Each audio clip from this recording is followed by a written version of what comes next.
Welcome to the Consumer Finance Podcast. I'm Chris Willis, the co-practice leader of Troutman Pepper's Consumer Financial Services Regulatory Group. And we have a great topic for you today about the CFPB's advisory opinion on name-only matching for consumer reporting.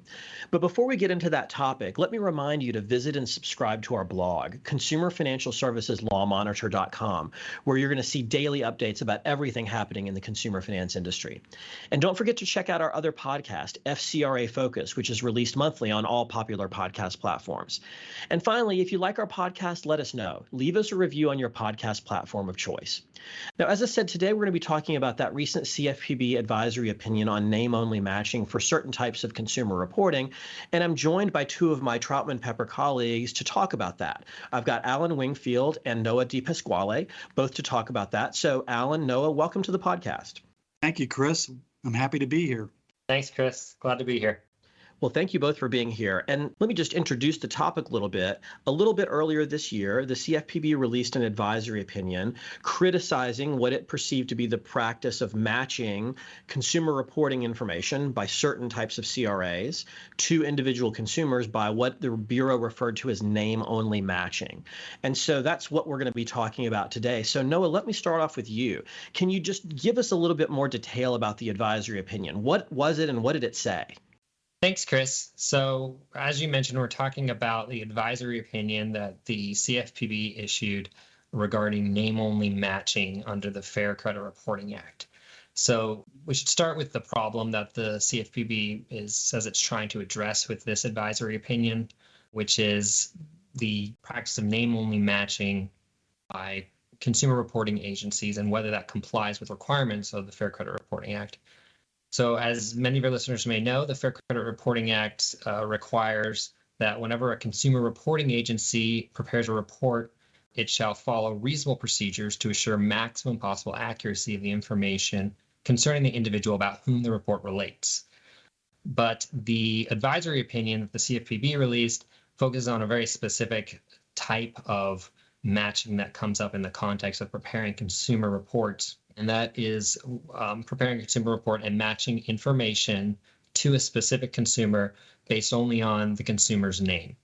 Now, a problem arises with this because there's an issue with there being limited, unique, and distinct identifiers available for consumer reporting agencies to use when they're looking at certain public records and other sources for consumer information. In fact, there are very few truly distinct and unique identifiers. But even among the records that are available, oftentimes the types of identifiers are limited. You only have a name or perhaps a name and a date of birth. One example might be state sex offender records, which often are published only with a year of birth and not a full date of birth. Other issues are caused by public records, such as the state of Michigan recently, their Supreme Court adopted a rule that would redact date of birth information from court records. So we see this problem of having limited identifiers available that then requires consumer reporting agencies to have a challenge when it comes to if they're trying to match specific information to a specific consumer, how to do that.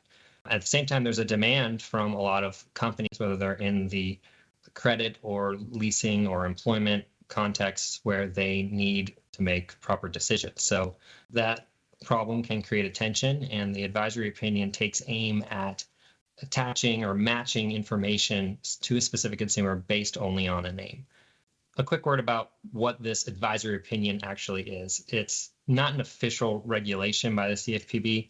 It's an interpretive guidance or an interpretive rule, as the CFPB refers to it, that's issued underneath the CFPB's advisory opinion policy, which allows it to issue these kinds of interpretive guidance for the purpose of providing additional clarity for the regulations that they administer. Now, in the past, this advisory opinion policy has actually only been used 3 times to address some very narrow and discrete questions that were left open, for instance, under the Truth in Lending Act or the Equal Credit Opportunity Act, to find the applicability of certain definitions to very specific factual circumstances. This advisory opinion to many seems much broader than that, as it's addressing kind of a wider fact-intensive inquiry as to what is a reasonable procedure. Nevertheless, the CFPB issued this advisory opinion Practically speaking, it's not binding as it's not an official regulation, but it does reflect the position of the CFPB that it will take in its investigations, its enforcement actions, and courts are supposed to defer to an agency's interpretation of the laws that it administers. So it does have some teeth, and it's not completely inert. Thanks, Noah. And so, Alan, I know that the consumer reporting industry has some concerns about the content of the advisory opinion. Could you share those with us? Yes, thank you, Chris. We'll talk about three major concerns with the substance of this advisory opinion. First, the advisory opinion creates a real source of confusion on a really important part of how consumer reporting agencies operate in the areas of reporting public records in particular. And the confusion interjects is not addressing and not acknowledging the difference between a consumer reporting agency that's reporting a match, that is, it's saying this record does in fact apply to a specific consumer, versus the consumer reporting agencies that report records as a response or hit in response to a user's request for records meeting certain criteria. So the difference is a little bit nuanced, but critical, as I'll explain in a minute. So let's talk about the distinction, make sure we're straight on that. So a match is where a consumer reporting agency is actually telling the user, here is a record that we believe applies to this specific consumer that you're interested in. A hit is when the consumer reporting agency says, here are records that meet the search criteria that you have given us, user. And we're not telling you this actually applies to any specific human being. So in that latter scenario, the user could say, please give me all records for a person with a specific name. And the consumer reporting agency return the records meeting that specific name. But the consumer reporting agency is not saying those records are germane to any specific person.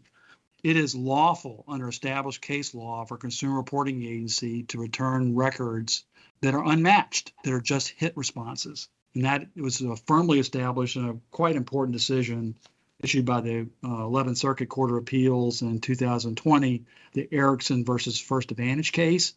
The case citation is 981 F. 3rd 1246, where the 11th Circuit said it was lawful and accurate for a consumer reporting agency to return a record on a consumer when their consumer reporting agency is not representing it actually applies to any specific consumer. CFPB, in its advisory opinion, did not address this issue, did not even cite the Erickson decision. And so it creates this potential for confusion where I can see it coming, guys. 35 years of litigation experience, you see how things are going to develop. The plaintiff's lawyers are going to go into court saying that this advisory opinion says that you can't report an unmatched record on consumers. Basically, reporting hits is illegal, that all consumer reporting agencies can only transmit information if the consumer reporting agency does sufficient steps to match the record actually to a specific individual, basically implicitly reversing Erickson case. And so the first big concern is the potential for confusion when that happens, when people try to use this advisory opinion to attack the lawful activity reporting hits by consumer reporting agencies, unmatched records. Second big concern here is there was really no consideration given by the CFPB to the problem of false negatives. What they're concerned about here is solely about false positives. That is the possibility that a record might be attributed to somebody when that record doesn't apply to that person. And that can cause harm to the individual consumer, as the CFPB indicates. But the CFPB doesn't understand, it gave no weight to whatsoever, is a problem when a record that should be reported as to consumer is not, and a mistake is made by a decision maker as a result. So people are not getting these consumer reports for background screening purposes. They're doing it to mitigate real risks, non-payment on a credit, the risk of someone who might be a hazard to an employer in terms of potential theft, misconduct, or even on-the-job violence, and the risk in housing context of someone who has a history of property or criminal behavior that you don't want in your premises. Those can be risks not only to the employer or the housing provider or the credit grantor, but these are risks that others would absorb as well, like neighbors in the housing project or other employees or customers at an employer's place of business. So there's a lot of interest in avoiding false negatives as well.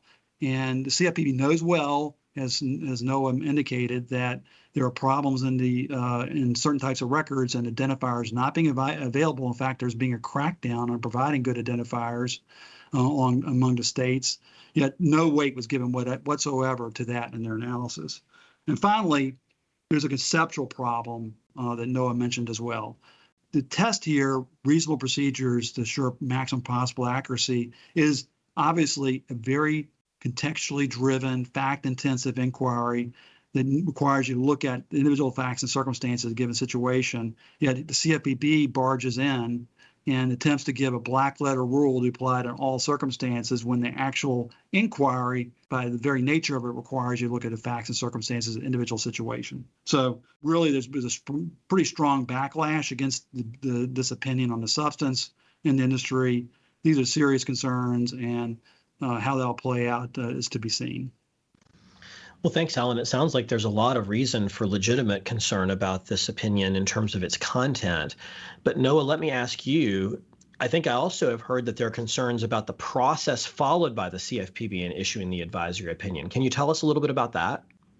Yeah, Chris, that's right. Again, as I mentioned a little bit earlier, this was issued under the CFPB's advisory opinion policy. So, it's technically legal and according to the guidelines in that policy, but that policy provides some loose standards or factors for consideration for the CFPB in issuing these types of interpretive guidance upon requests submitted by interested parties, is the way it's phrased.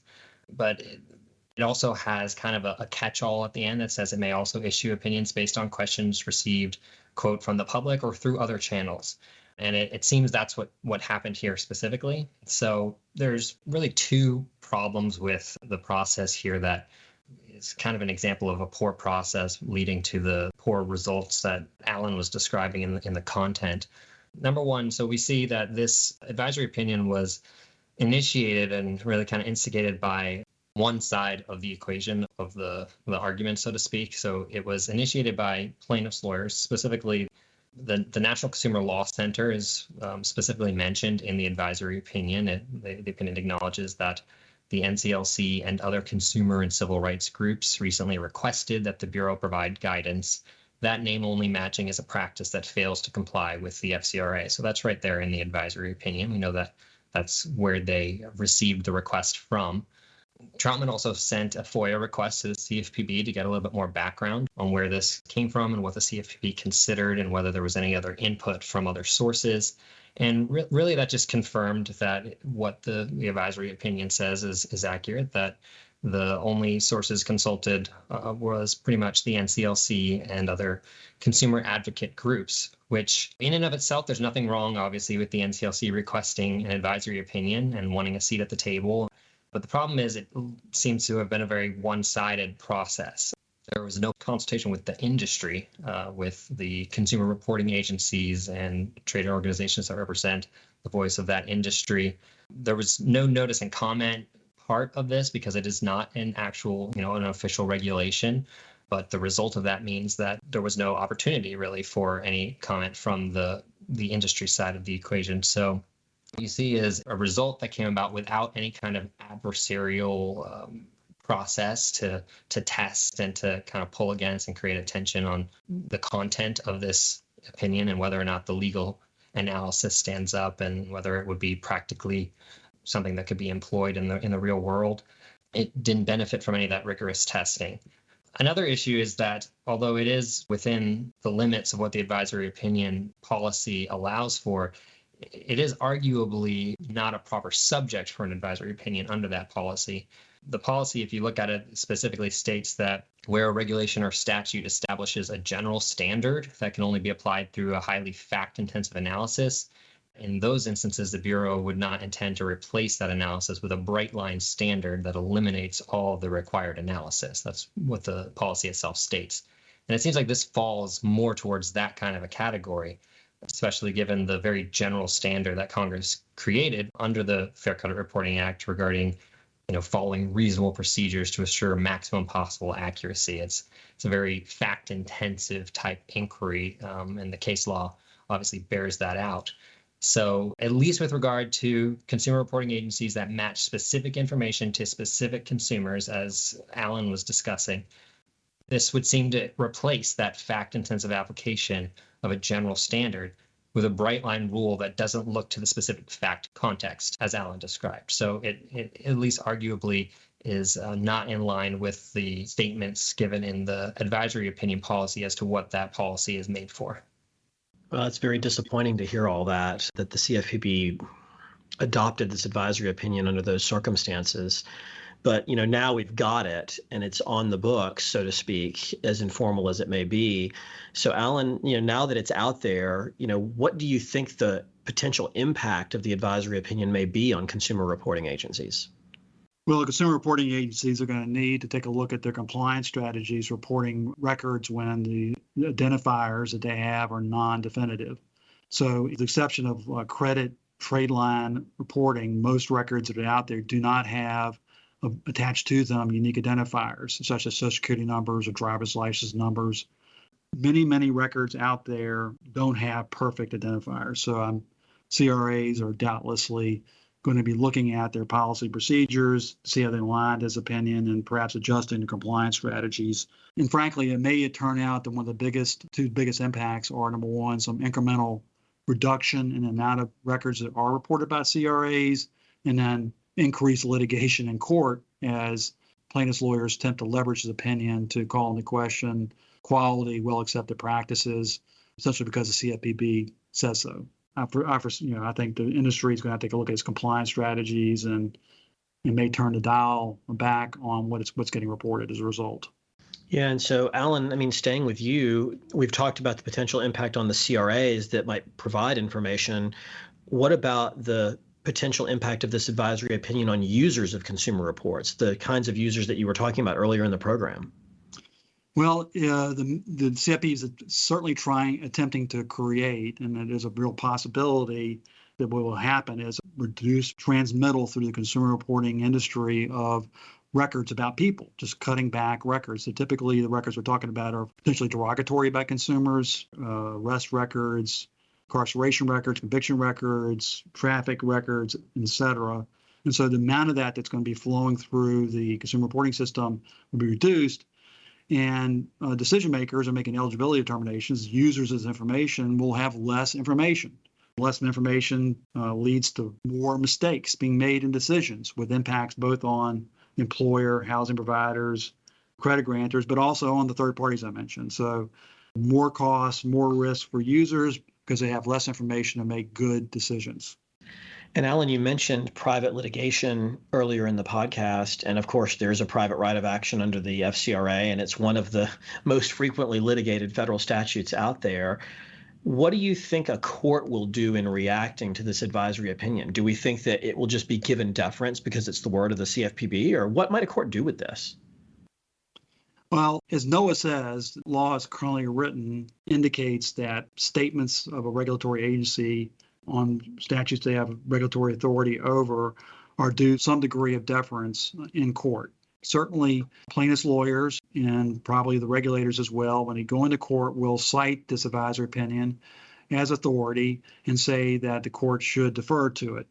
As a practical matter, for the reasons we've gone over here, one hopes the court system recognizes that this advisory opinion is coming into court under a cloud. The bad process, bad legal analysis, it doesn't even address the key issue of reporting hits versus reporting matches. So I guess I would say ultimately this will become, part of the toolbox for plaintiffs' lawyers and regulators in court. But one can hope that the court system will see through this for what it is and give it the amount of deference it's due, which, quite frankly, is probably not much. We shall see and cross our fingers. Okay. Well, Alan and Noah, I want to thank you both for being on today's podcast and sharing your perspective on this name-only matching opinion. Sounds like another controversial thing that the CFPB has done, and this time probably one that will be evaluated by a number of federal courts in private litigation, as you just mentioned, Alan. And I'd also like to thank our audience for tuning into today's episode. Don't forget to visit our blog at consumerfinancialserviceslawmonitor.com and hit that subscribe button so that you can get all of our updates on what's what's going on in the consumer finance industry. And head over to troutman.com and add yourself to our Consumer Financial Services email list so that you can get our alerts and get notice of our industry webinars. And of course, stay tuned every Thursday afternoon for a great new episode of this podcast. Thank you all for listening. Copyright Troutman Pepper Hamilton Sanders, LLP. These recorded materials are designed for educational purposes only. This podcast is not legal advice and does not create an attorney-client relationship. The views and opinions expressed in this podcast are solely those of the individual participants. Troutman Pepper does not make any representations or warranties, express or implied, regarding the contents of this podcast. Information on previous case results does not guarantee a similar future result. Users of this podcast may save and use the podcast only for personal or other non-commercial educational purposes. No other use, including, without limitation, reproduction, retransmission, or editing of this podcast may be made without the prior written permission of Troutman Pepper. If you have any questions, please contact us at troutman.com.